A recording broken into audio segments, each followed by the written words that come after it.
As the four apprentices finally make their way towards their aircraft, in step with their respective instructors, a sense of pride engulfs each one of them. They know only a select few can walk this walk.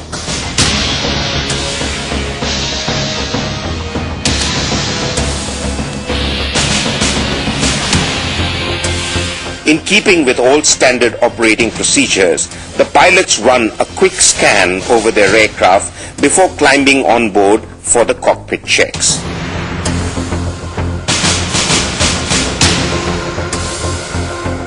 These pre-flight inspections are like ticking off a checklist that's been committed to memory.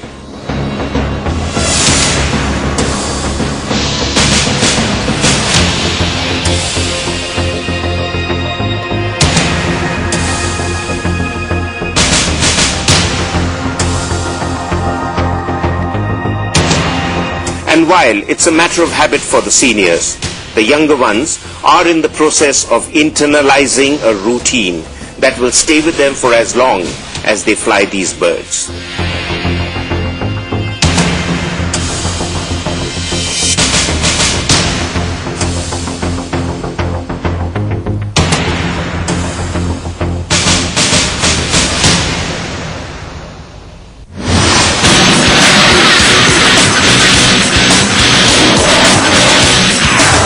If attacked from the rear, she can quickly slow down, turn about, and face the attacker in about 6 to 8 seconds. Not just that, she can climb vertically, stop, slide down, and resume normal flight.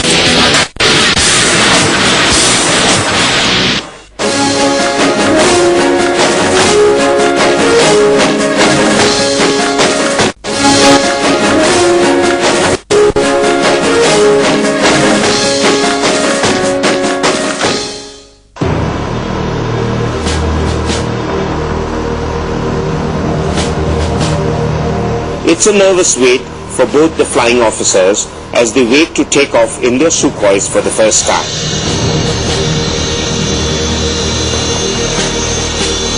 As they taxi out of the hangar towards the ORP, it's about getting in sync with the aircraft's controls.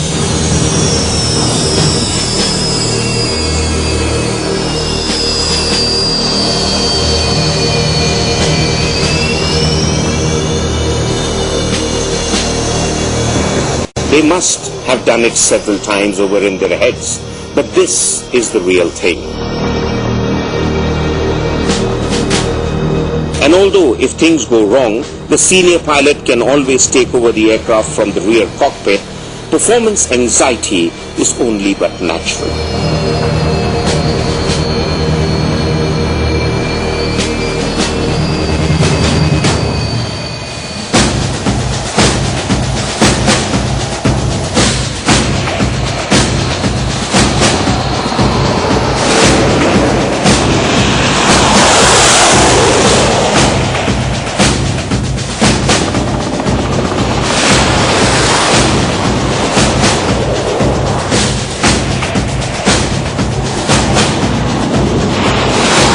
But all fears are put to rest as the aircraft gets airborne.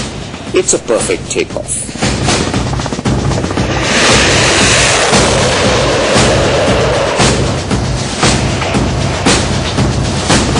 From now on, for flying officers Prashant and Manav, it's about nurturing an intensely personal relationship with this breathtakingly beautiful and powerful bird. It's about understanding her, developing a feel for her. It's about intuitively flying her.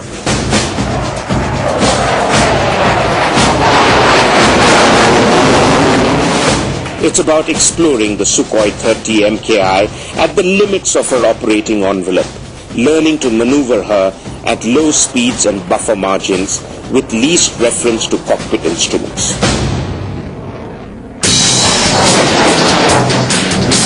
From low-level aerobatic tumbles and turns to loops and barrel rolls, it's all about extracting the maximum, because the more you push her, the better she performs. Here the fighter pilot has to perform far more at any given stage because the aircraft is so capable, he has to think ahead of the aircraft so as to be able to exploit that capability. So the evolution of the fighter pilot will also be to a much higher plane with this kind of a platform, because they both have to complement each other if the best has to be extracted.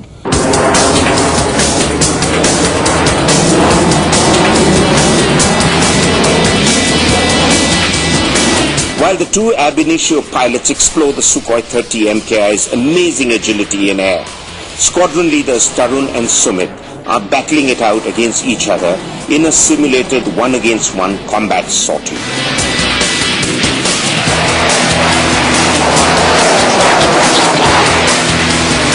Their agenda is to apply all that they've learnt in terms of the aircraft's super maneuverability and thrust abilities in a combat situation.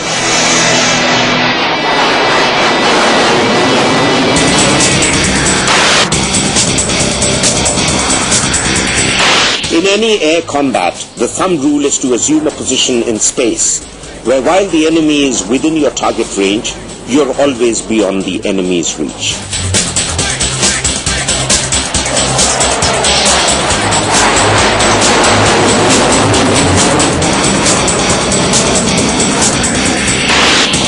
So, an aircraft that maneuvers faster than its opponent or has an unpredictable flight is always at an advantage. And this is where the Su-30 MKI's super maneuverability helps.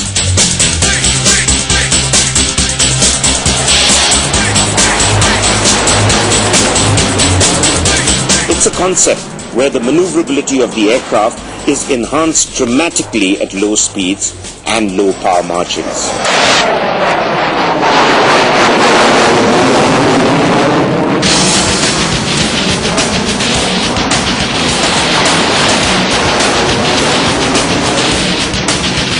The Su-30 MKI uses thrust vectoring to increase maneuverability, where the jet exhausts from the engines don't always go straight backwards, but can be tilted up, down, left or right.